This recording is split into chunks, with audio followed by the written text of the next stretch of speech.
In 1995, a rumor rocked Nashville that would change country music forever. A story about a country star, a president, and a limousine that would haunt Lorrie Morgan's career for decades. The tabloids couldn't get enough. The fans couldn't believe it. And the truth? Well, that's what we're here to uncover. After examining hundreds of news articles and interviews spanning nearly 30 years, what we discovered changes everything we thought we knew about one of country music's most controversial moments. In 1949, Nashville welcomed a baby girl who seemed destined for country music stardom. Born into country royalty as the daughter of Grand Ole Opry legend George Morgan, little Lorrie had music in her blood. But what nobody could have predicted was how this young girl would eventually outshine her famous father's legacy and face challenges he never could have imagined. At just 13 years old, Lorrie Morgan made her Opry debut, singing Paper Roses alongside her father. The moment was magical, but tragedy wasn't far behind. Just 2 years later, George Morgan passed away, leaving 16-year-old Lorrie to carry on the family's musical legacy alone. Instead of crumbling under the pressure, she did something remarkable. She turned that pain into determination. Throughout the 1970s, Morgan paid her dues the old-fashioned way. While other artists were chasing the spotlight, she was working as a receptionist at a Cuff Rose Music during the day and performing at Nashville clubs by night. She'd often say, "I wasn't trying to be a star, I was trying to survive." But that authenticity would eventually become her superpower. The 1980s brought her first real break, a recording contract with RCA Records and her debut single, Trainwreck of Emotion. But it was her 1989 album, Leave the Light On, that changed everything. The record spawned 3 top 10 hits and announced to the world that Lorrie Morgan wasn't just George Morgan's daughter anymore. She was a force of nature in her own right. By the early 1990s, Morgan had become one of country music's most bankable stars. Her powerful voice and emotional delivery connected with audiences in a way few artists could match. Songs like Something in Red and What Part of No weren't just hits. They were anthems for a new generation of country music fans. And her personal life, including her marriage to country star Keith Whitley and his tragic death, only added to her mystique. By 1995, Morgan had racked up more than a dozen top 10 hits and 3 platinum albums. Her concerts were selling out across the country, and her face graced the cover of every major country music magazine. She had finally achieved the kind of success most Nashville dreamers only imagine. The industry wasn't just respecting her, they were following her lead. But just as Lorrie Morgan reached the pinnacle of country music success, something unexpected was brewing in Washington, D.C. A new president was about to take office, one whose connection to Nashville would set in motion a chain of events that would test everything Morgan had built. And that's where our story takes an interesting turn. When Bill Clinton took office in 1993, he brought something unexpected to the White House, a genuine love for country music. This wasn't just political posturing. The Arkansas native had grown up listening to the Grand Ole Opry and could often be heard humming Hank Williams tunes in the Oval Office. For the first time in decades, Nashville felt like it had a true friend in the White House. Clinton's team quickly capitalized on this connection.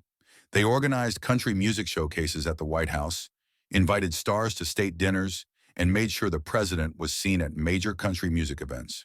It was a smart political move. Country music's heartland appeal could help soften Clinton's image as a Yale-educated Democrat among conservative voters. The country music establishment largely embraced Clinton right back. Even traditionally conservative artists found themselves warming to the saxophone-playing president who could quote Conway Twitty lyrics from memory. Reba McEntire performed at his inauguration, Garth Brooks made regular White House appearances, and the entire industry celebrated when Clinton declared 1993 the year of American music. But beneath this friendly facade, tensions were brewing. Some Nashville veterans were uncomfortable with Clinton's liberal policies, while others worried about becoming too closely associated with any political figure. The industry remembered all too well how the Dixie Chicks controversy would later prove that mixing country music and politics could be dangerous territory. Lorrie Morgan found herself in an interesting position during this time. As one of country music's biggest stars, she was naturally included in many White House events. Her powerful voice and commanding stage presence made her a natural choice for official functions. But Morgan was also known for speaking her mind, regardless of the consequences. She had already made headlines for controversial statements about other artists. Now she was moving in circles where one wrong word could have national implications. The relationship between Nashville and the White House grew increasingly complex. While Clinton played up his Southern roots and love of country music, the conservative core of the country music audience remained skeptical. This created a delicate balancing act for artists like Morgan, who had to navigate both the political and entertainment aspects of their careers. For Morgan personally, the political climate of 1995 couldn't have been more challenging. She was still recovering from her very public divorce from Brad Thompson and dealing with the pressures of maintaining her chart success.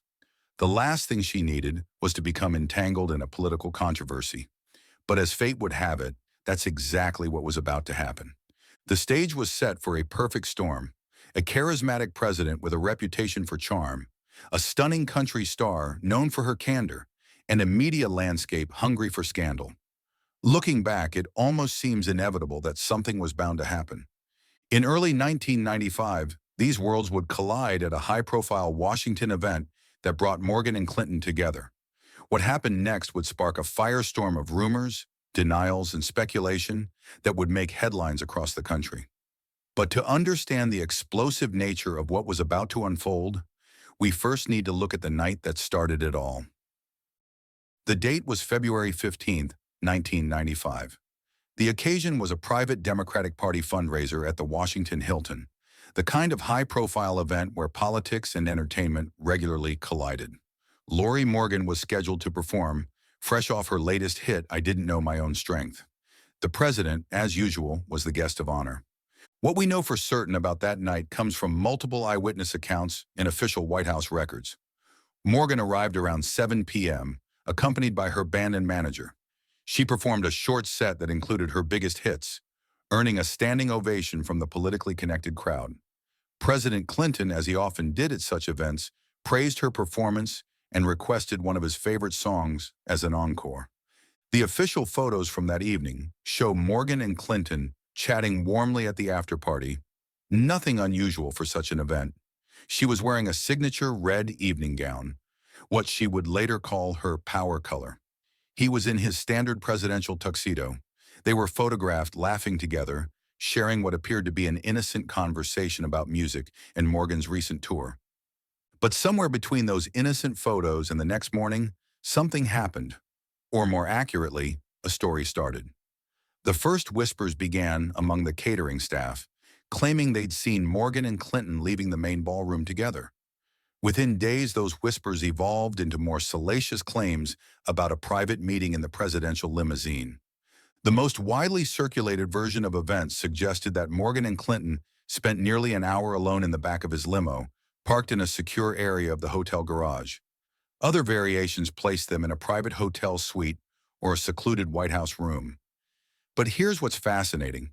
None of these stories could be corroborated by Secret Service logs, hotel security footage, or any credible witnesses. What made the situation even more intriguing was the sudden disappearance of Morgan's scheduled appearance on Good Morning America the following day. Her management cited throat issues, but industry insiders noted she had performed flawlessly just hours before at the fundraiser. Adding fuel to the fire, several party attendees reported seeing Morgan's red evening gown had been slightly wrinkled when she returned to the main ballroom, a detail that would later become a focal point of tabloid speculation. Her usually perfect makeup appeared touched up, and her signature blonde hair had been hastily restyled. These seemingly minor details would soon become the foundation for a media frenzy that nobody saw coming. In the pre-social media era, such observations might have remained private conversations, but in 1995, they became the matches that lit an unstoppable firestorm. As these rumors began to spread through Washington and Nashville's gossip circles, both Morgan and the White House remained silent. But behind the scenes, a frantic effort was already underway to control a story that was about to explode into one of the biggest scandals of the year. And what happened next would change Lorrie Morgan's life forever. Within days of the Washington fundraiser, the story hit the tabloids like a tornado hitting a trailer park. The National Enquirer ran with the headline, "Country Star's Secret Limo Rendezvous with Clinton." Star magazine followed with, Lorrie Morgan, the new other woman? Before long, even mainstream media outlets couldn't resist covering the scandal that was rocking Nashville and Washington. The timing couldn't have been worse for either party.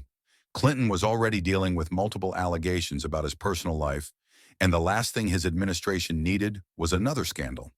For Morgan, this came just as she was preparing to release her new album and launch a major tour. Suddenly, every interview request, every TV appearance, and every radio spot became a potential ambush. The country music community's reaction was particularly fascinating.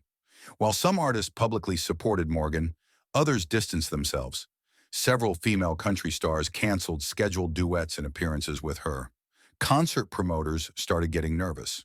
Radio stations in more conservative markets began pulling her songs from their playlists, not because they believed the rumors, but because they didn't want to deal with the controversy. Morgan's management team tried different strategies to handle the crisis. First, they issued a firm denial. When that didn't work, they attempted to ignore the story, hoping it would die down. But in the mid-90s media landscape, silence only encouraged more speculation.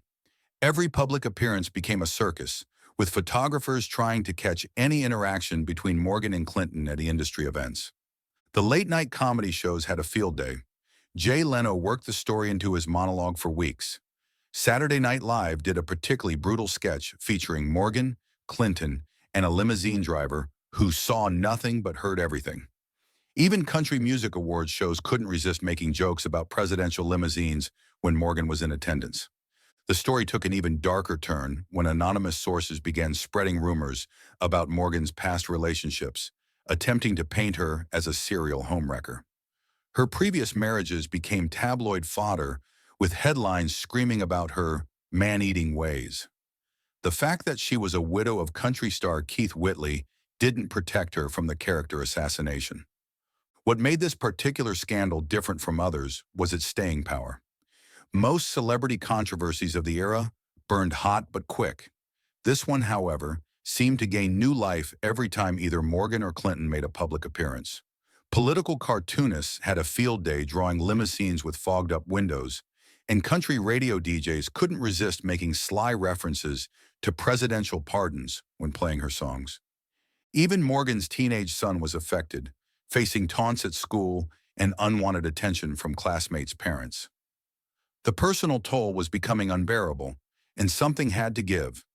But while the media was having their fun and the public was consuming every juicy detail, something much more serious was happening behind the scenes. Lorrie Morgan's career, everything she had worked for since that first Opry performance at age 13, was starting to crumble, and the way she chose to handle it would surprise everyone. The professional fallout from the Clinton rumors hit Lorrie Morgan like a freight train. Her album sales, which had been consistently strong throughout the early 90s, took a significant dip. Greater Need, released in the aftermath of the scandal, struggled to match the platinum success of her previous records, despite containing some of her strongest material to date. Concert venues that had once begged to book her suddenly had scheduling conflicts. Corporate sponsors began quietly dropping her from their campaigns. Even her relationship with the Grand Ole Opry, her home since childhood, became strained. The institution that had embraced her as George Morgan's daughter now treated her with a kind of cautious formality. But the personal cost was even higher. Morgan later revealed in interviews that this period triggered one of the darkest chapters of her life. She began suffering from anxiety attacks before performances, worried that someone in the audience would heckle her about Clinton. Her drinking, which had always been part of her honky-tonk image, threatened to become something more serious. The country music industry's reaction particularly stung. Artists who had been friends for years stopped returning her calls. Women who had once praised her as a trailblazer now whispered about her being that kind of woman. The same industry that had celebrated her resilience after Keith Whitley's death now seemed eager to write her off as just another scandal-plagued star. Morgan's response to the crisis revealed both her vulnerability and her strength. In a tear-filled interview with Billboard magazine, she addressed the rumors head-on. "They've taken something innocent and turned it into something dirty. But I won't let them break me. I've survived worse than this." Her candor, while risky, reminded many fans why they had fallen in love with her music in the first place. The financial impact was equally devastating. Morgan's team estimated that the scandal cost her millions in lost revenue from canceled appearances, dropped endorsements, and declining record sales. Her touring schedule, once booked solid years in advance, now showed concerning gaps. Her relationship with her record label became increasingly tense. They wanted her to play it safe, stick to love songs, and avoid any political events or controversial statements. But Morgan had built her career on authenticity, and the thought of being muzzled by fear went against everything she stood for. Perhaps most painfully, her children faced constant questions about the scandal. Morgan later admitted that watching her family suffer because of unfounded rumors was the hardest part of the entire ordeal. "You can attack me all you want," she said in a 1996 interview, "but when you start hurting my kids, that's when Mama Bear comes out." As the 1990s drew to a close, Lorrie Morgan faced a crucial decision: continue fighting the rumors or finally tell the whole truth about what really happened that night in Washington. What she chose to do next would not only surprise her critics, but would also rewrite the narrative of one of country music's most persistent scandals. After years of speculation, rumors, and half-truths, the real story of what happened between Lorrie Morgan and Bill Clinton finally emerged, and it was nothing like what the tabloids had imagined. In a detailed interview with Country Weekly magazine in 1998, Morgan decided to break her silence and reveal the truth about that February night in Washington. The reality was both simpler and more complex than the salacious headlines had suggested. Yes, Morgan and Clinton had spoken privately that night, but not in a limousine. Their conversation took place in a well-lit conference room with Secret Service agents posted outside and Morgan's manager present. The topic? Music education in public schools, a cause Morgan had championed since her father's death. The wrinkled dress and touched-up makeup that had fueled so many rumors? Morgan explained that she had spilled coffee on herself during dinner and had to quickly clean up before returning to the ballroom. The canceled Good Morning America appearance? A legitimate case of laryngitis, confirmed by her doctor's records, which she finally made public. But Morgan also revealed something else: why she had waited so long to tell the full story. "At first I was angry and thought the truth would come out on its own," she explained. "Then when the rumors got worse, any denial just seemed to feed the frenzy. Sometimes in this business, you can't win by fighting back. You just have to wait for your moment to speak your truth." The Clinton administration, which had maintained a strict no-comment policy about the incident, finally issued a brief statement confirming Morgan's version of events.